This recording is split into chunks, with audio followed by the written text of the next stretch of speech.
When you hear the word Xbox, what games immediately come to mind? Is it Halo? Gears of War? Grand Theft Auto? All great games from the past before the company went down the shitter and all we had left was nostalgia and memories of the good old days.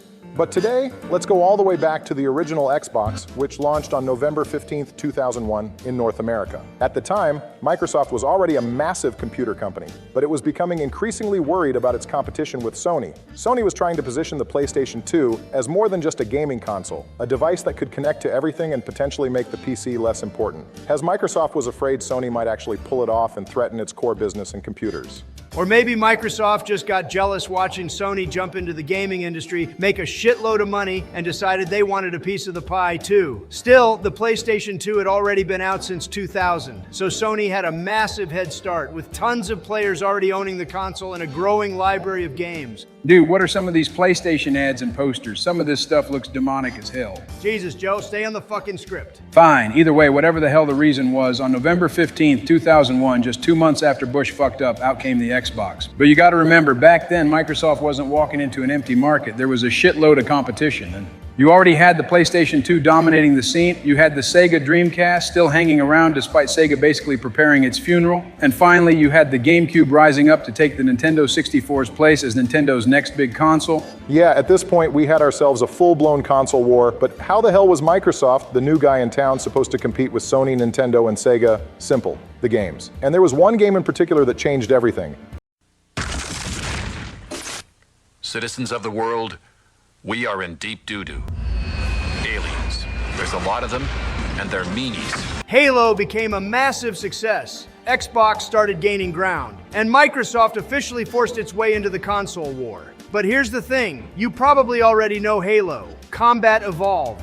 Everybody fucking knows Halo. You can't talk about the original Xbox for 5 minutes without somebody bringing up Master Chief, but what you probably don't remember are all the other games that were sitting beside it when the Xbox launched. Yeah, it wasn't just Halo. Microsoft wanted some actual variety for its brand new console, so the Xbox launched with a whole lineup of games: racing, sports, fighting, action, and some other weird shit that history has pretty much forgotten about. Some became classics, some were pretty decent, and some were buried so deep in the early 2000s that nobody even remembers they fucking existed. So come with us, me, Trump, and Joe, as we review these games and see how well they hold up today.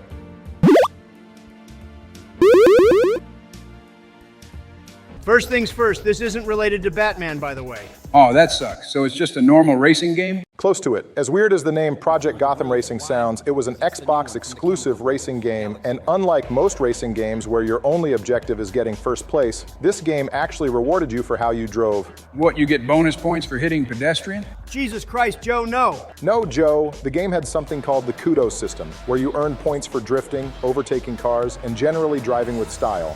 Basically, you get rewarded for driving like an absolute show-off, which I respect tremendously. So drive like an asshole. If that's the only way your brain can understand it, then yes, Joe. Drive like an asshole. Which I'll admit was pretty damn good for its time. You could even say the scoring system in Forza Horizon is an evolution of the kudos system. It keeps rewarding you for driving the way you want instead of constantly punishing you for doing things wrong. Finally, a game that respects my driving. Jesus, most of these cars are probably considered classics now. Don't say shit like that, Joe. You're making the rest of us feel ancient. He's not wrong though, but visually this game was a serious showcase for the original Xbox. Detailed cars, reflections, real-world city environments, and the game targeted 60 frames per second.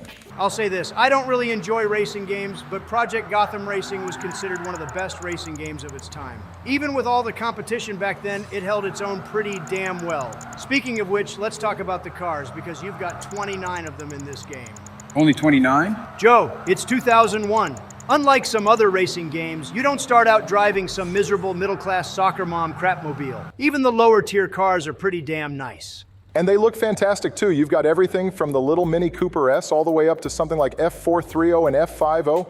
Now let's talk about something people always forget with old racing games, the damn soundtrack. There's actually a pretty decent variety. You've got artists like the Chemical Brothers, Gorillaz, and the Murder City Devils, among plenty of others. And if you somehow don't like the soundtrack, the Xbox had another great feature: custom soundtracks. Oh, fuck yeah, that sounds dope. Even though I don't know who the hell half those singing groups are, having custom soundtracks is still pretty damn cool. Yeah, remember, this was back before Spotify even existed, let alone being compatible with Xbox. Remember, this was 2001. MP3 players were around and the iPod had literally just come out that same year, so for most people, CDs were still the main way you listened to your music or through websites. Damn, now I'm feeling nostalgic for CDs. Anyway, are there any negatives? You two have been praising the hell out of this game so far. Yeah, the fucking challenge rounds, there's nothing I'd call truly bad about PGR, but if I had to point out one negative, it's definitely the difficulty. The game starts out challenging and pretty damn quickly becomes brutal, and a lot of that difficulty is tied directly to the kudos system. My first attempt at arcade mode went something like this. I pulled off a couple of slides, made it through all the gates, and ended up with a little over 100 kudos.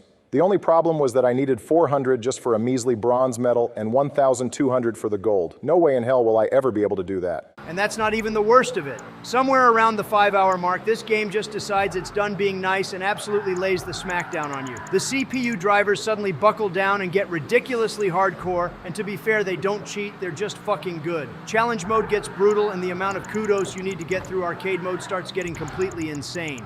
Isn't that part of the charm to push you to do better? Yeah, but that's the thing. The kudos system is genuinely really cool, and there's this addictive quality to it. God knows how many times I caught myself sitting there going, just one more, while trying to squeeze another 100 kudos out of a track. Whether you're a fan of racing games or not, PGR is definitely worth trying. But if you're looking for a nice, easy walk in the park, this game sure as hell ain't it. That's what games used to do. You wanted the gold medal? Get better. No excuses. Get back in the damn car. The game doesn't screw you over. You mess up, that's usually on you. Learn the track, learn the car, get better, try again. I hate games where I can't blame the game. Yeah, Joe, that's generally how sucking at something works. Just like your presidency. Well, either way, the game got great reviews and was received pretty damn well by players back then. So I think we've said enough about Project Gotham Racing. Let's move on to the next game.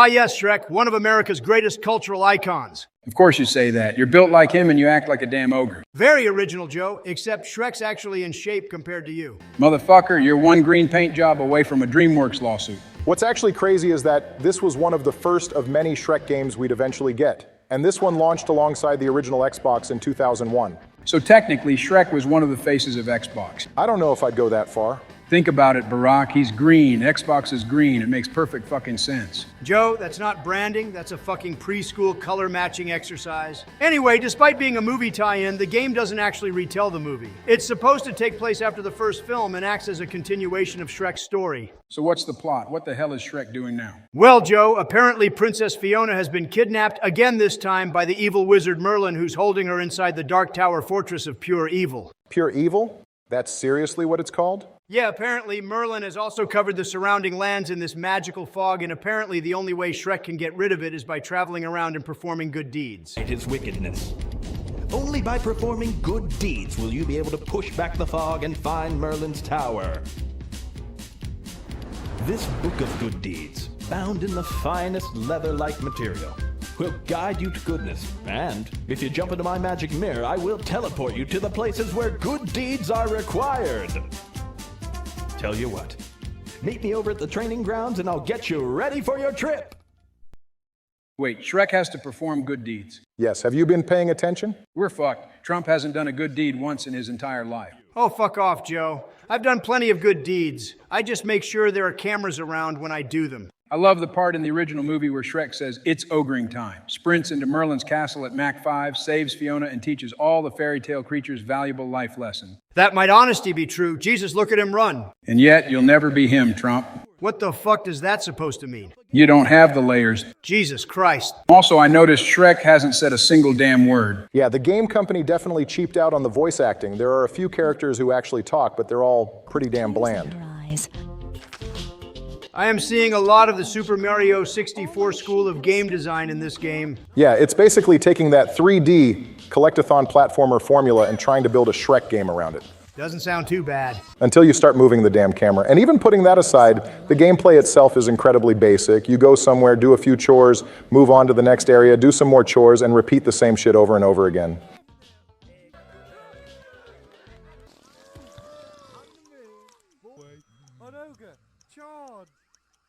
Oh my god, does this shit ever fucking end? I've been collecting things and fetching crap for these good deeds like a damn mutt for the past hour. Yeah, I'm getting pretty fucking bored too. Hell, that car game we just played is starting to look exciting compared to this. At least Project Gotham Racing rewarded me for wasting my time. Yeah, and that's really the problem with Shrek. The objectives are so repetitive that once you've seen the basic gameplay loop a few times, you've pretty much seen what the entire game has to offer.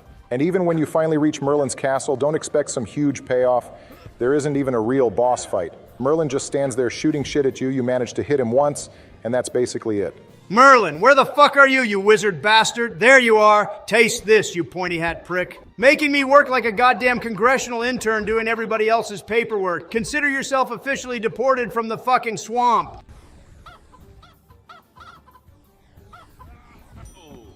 Wait, that's fucking it? I did all those goddamn chores, ran around collecting shit for half the game, fought that horrible camera, and Merlin goes down like that? Apparently, the Fortress of Pure Evil forgot to invest in a health bars. What a fucking waste. The only thing keeping me from completely shitting on this game is my love for Shrek, and even that's hanging by a thread. Yeah, this game averaged around the 5 out of 10 range and still got plenty of negative reviews. Maybe having the original cast doing the voice acting would have given it a little more personality, but I don't think even that would have fixed the repetitive gameplay. Still, at least we got some interesting concept art out of it. I'm already fucking stressed. Can we just end the video? Fine. Hey you, yeah, you watching this. If you liked what you saw, subscribe to and leave a like if you want to see more of this. Also, seriously, thank you guys for helping us reach over 2,000 subscribers. We're really happy that so many of you have been watching and enjoying the content. 2,000 people willingly watch us argue? Tremendous numbers, absolutely beautiful. Thanks for subscribing, everybody. We genuinely appreciate the support, and hopefully you'll stick around for whatever disaster we play next. Until next time.